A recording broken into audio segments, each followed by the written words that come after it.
The greatest God debate in history. Jordan Peterson versus Matt Dillahunty. This is the most replayed part. Let's check it out. Chicago about free will. And I was pointing out that he could walk over and step off the end of the stage, or I could pick him up and carry him and drop him off the stage. And at the end, the effect would essentially be the same. But the conflict between those two is everything that I describe as will. Whether you want to call it free or not, I think that's what we value. That's what we care about.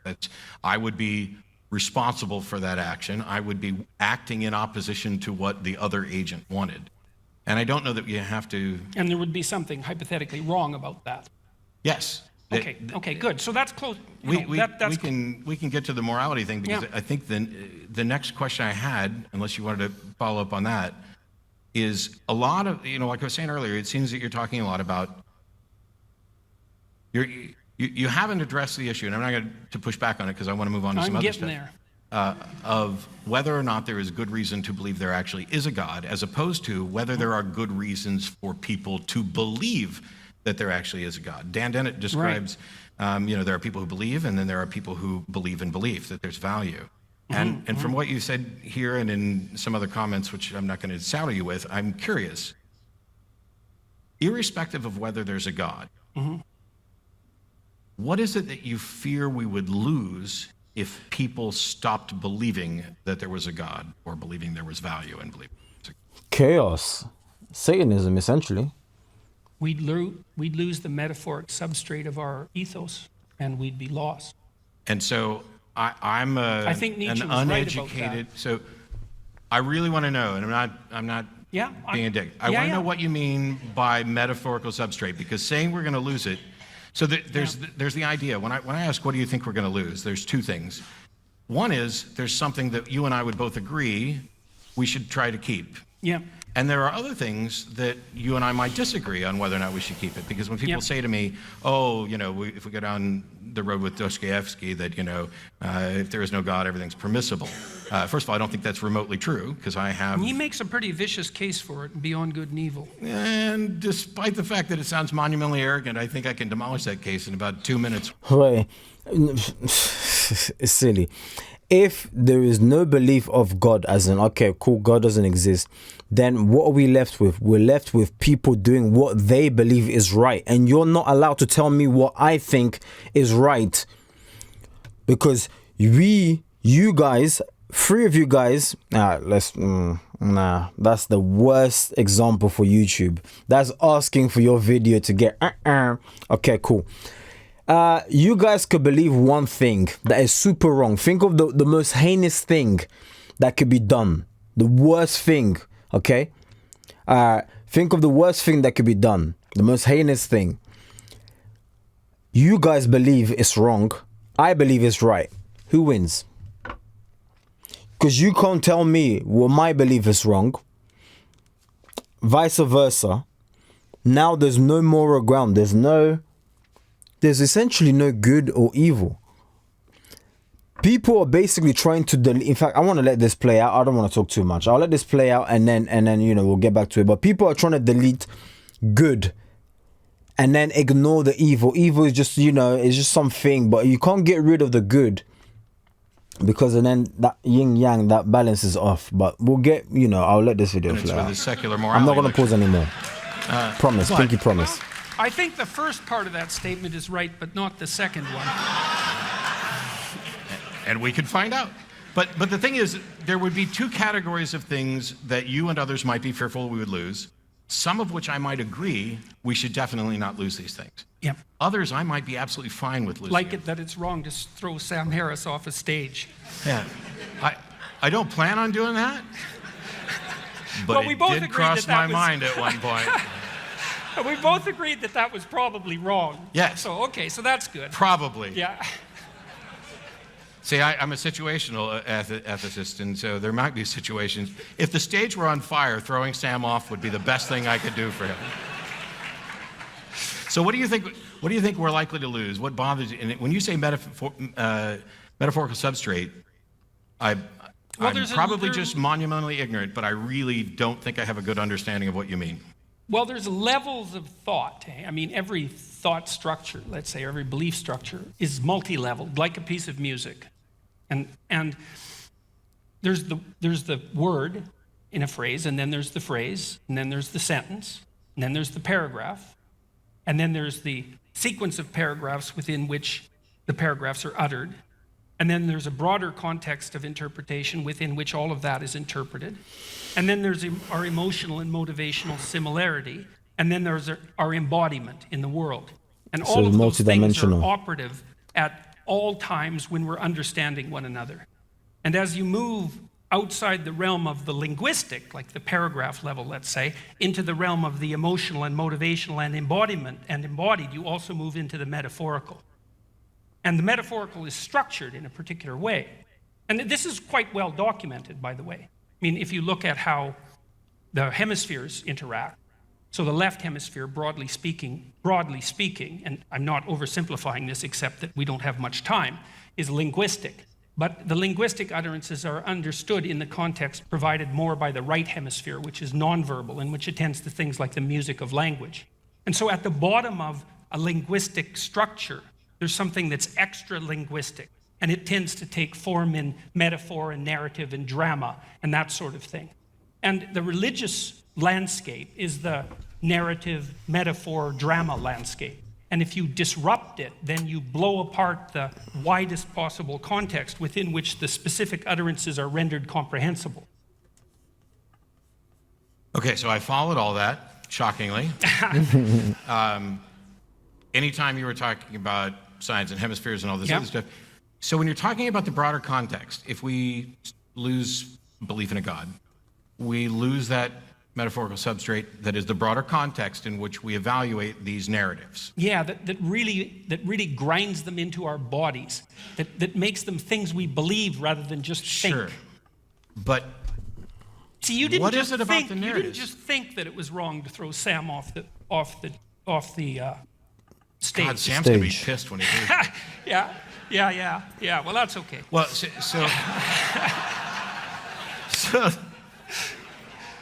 see, there's a difference between thinking something and believing it. And because to believe it has to be thought incarnated in some sense. It has to be embodied. When I talk about it, belief is the state of being convinced that a proposition is true or likely true. It's everything that I try to do, I tend to view in the form of propositional reasoning. So when we talk about the narrative. Yeah, that's a problem, by the way. Okay. Yeah, well, you can't reduce the world to a set of propositions. Why not? Oh. Look. Show me something that is true in the world that is not a proposition.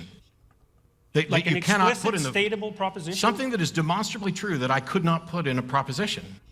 Oh, that's easy. You sure you want to go there? I'm not afraid of anything. Okay. Okay. If I'm wrong, I want to know I'm wrong. But I'm trying to, for years I had this thing going where people would say, oh, and this is kind of what we're getting at from a different angle. I would say they would be afraid of what we would lose if we lost religion. And I basically said, demonstrate to me any benefit. Oh, you'd lose art and poetry and drama and narrative and story. Are there no godless artists and poets? Well, there are artists and poets who think they're godless. So we might have crossed over into a problem area because no doubt. I can't draw for crap, although I do draw during the show. They think they're godless. One of the individuals who came to the show the other night handed me something that she had spent a great deal of time drawing. She's a wonderful artist. I'm very grateful to get it. And while I pretend to read minds on stage, I constantly acknowledge that I can't actually read minds. So I can't tell you whether or not she actually believes in a God, but I can tell you that I actually don't believe in a God, and I could write poetry. But you act like you do. Huh? But you act like you do. That's why you didn't want to throw poor Sam off the stage. No, now you're making a claim. Okay, so I'm telling you I don't believe there's a God, and your response to that is, I really do, because I have a moral sense. But my moral sense is utterly without any appeal to a God. Explicitly. Or implicitly. Maybe. That's not so obvious. Okay, it's really because you regard Sam Harris as an implicitly valuable entity. Because otherwise, you'd just throw him off the stage. And then the question is, well, just exactly why is he an implicitly valuable entity? I don't What's your think he's- metaphysics of that? I don't Compared think to he's someone else. implicitly valuable To something in the else, sense, sorry. in the.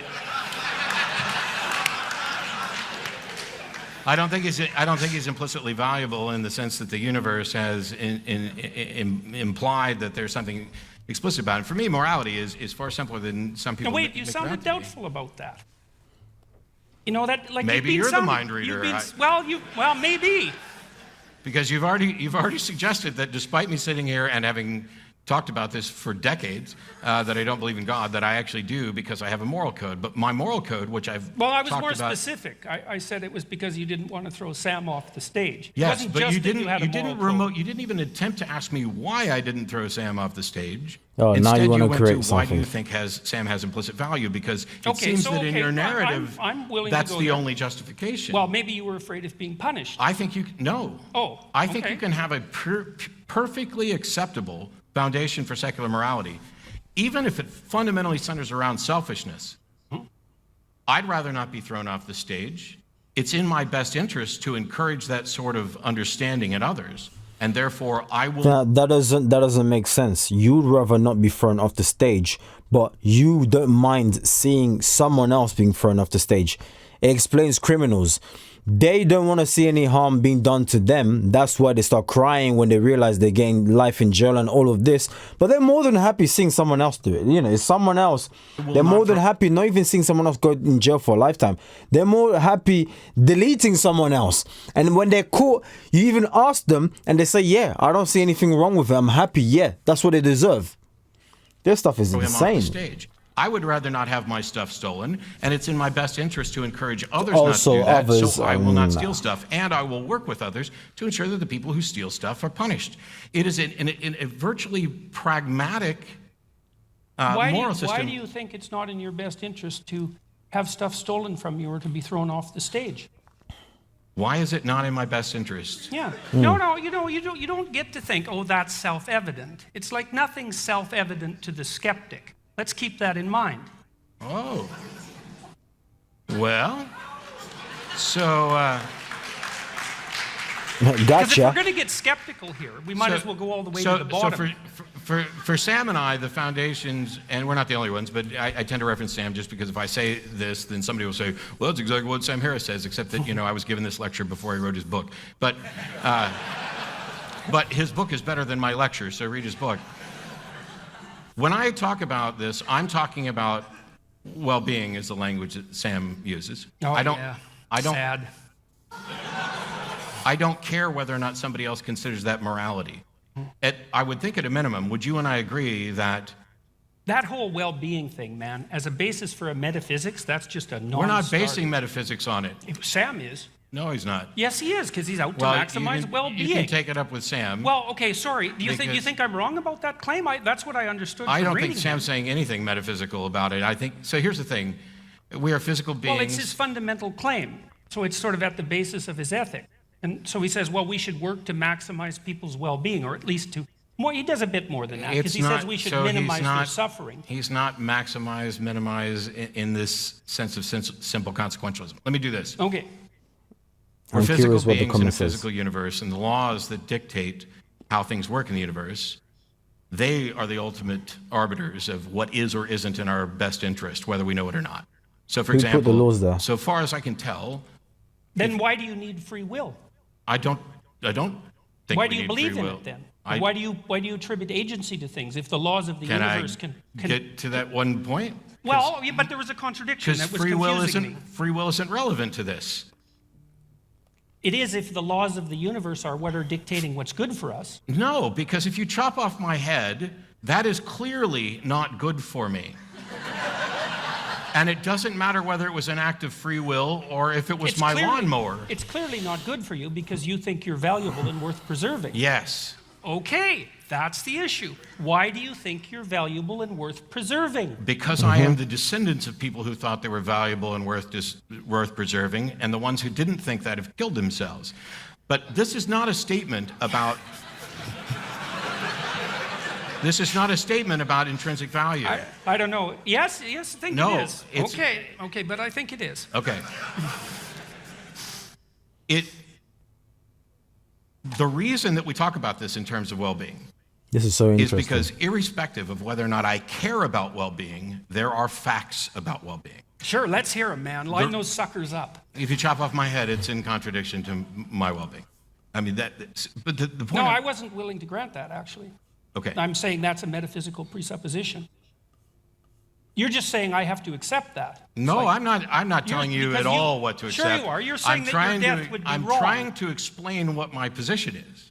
Okay, but you said that that wouldn't be in accordance with your well-being. Okay, that's a metaphysical statement or philosophical statement. It's not an obvious fact. That That's not chopping a off somebody's fact. head is contrary to their well-being. It depends It's on not how obvious. you define well-being.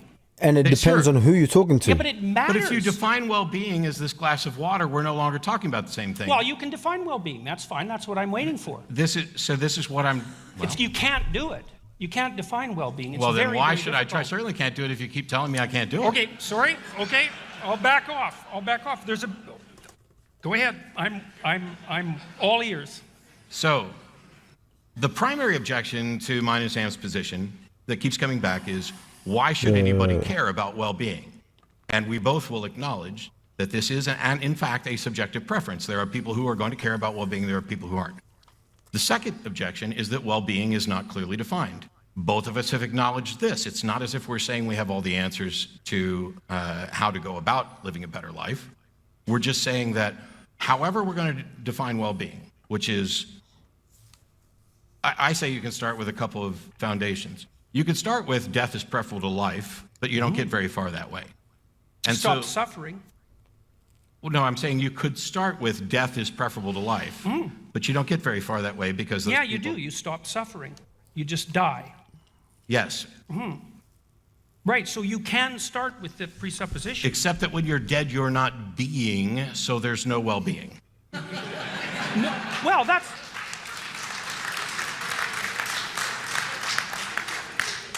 If That's it's not necessarily the if case. we're looking because you for the could make best it- things about our life, you Yeah. can't say death is better. Yeah, you can. Well, People I do know all that the you time. can say it. People do all the time. They do. No, look. They look, can I'm express not their being flippant preference, about but their this. preference can be wrong. How can it possibly be better for your life if you're dead? So What if none of you- us, this guy he's being silly. So none of us have ever heard not even anybody say, people wishing that upon themselves because it's better than the current existing.